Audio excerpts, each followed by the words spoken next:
Let me share with you the tragic background behind this third panel.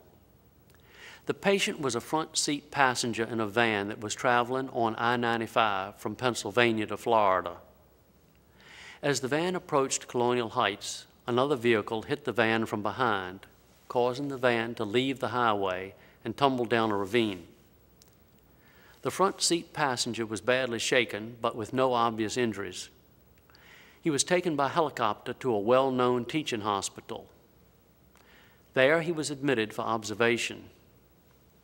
Because the accident was a high-speed rollover, and because the patient complained of pain across his shoulders and occasional numbness and weakness of his hands, his doctor ordered an MRI of the neck. The radiologist read this MRI as normal. The numbness and weakness of the hands progressed to the point that the patient could not write his own name, but because the MRI had been read as normal, the patient was discharged home.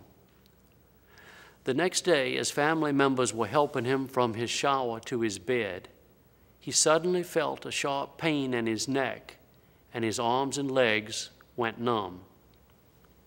His family members eased him onto the bed, but there was nothing that they or anyone could do.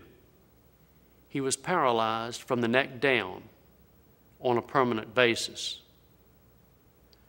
So what happened?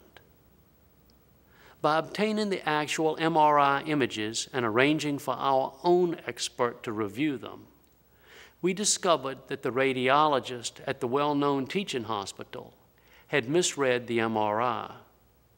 She'd read it as normal, when in fact it showed that the ligaments of the neck had been damaged, allowing the vertebra to shift with normal neck motion and suddenly slip, permanently crimping the patient's spinal cord.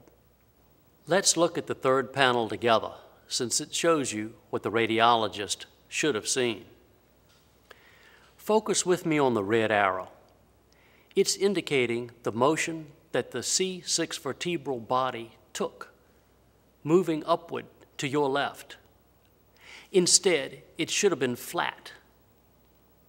Because it was up to the left, crank-sided, it indicated that the ligaments of the neck had been stretched. And once those ligaments had been stretched, that made possible the movement of the C6 vertebral body without further notice, suddenly causing paralysis, as happened in this case when Mr. Biggs was moving from the shower to his bed. I hope that the lesson from this third tragedy is clear.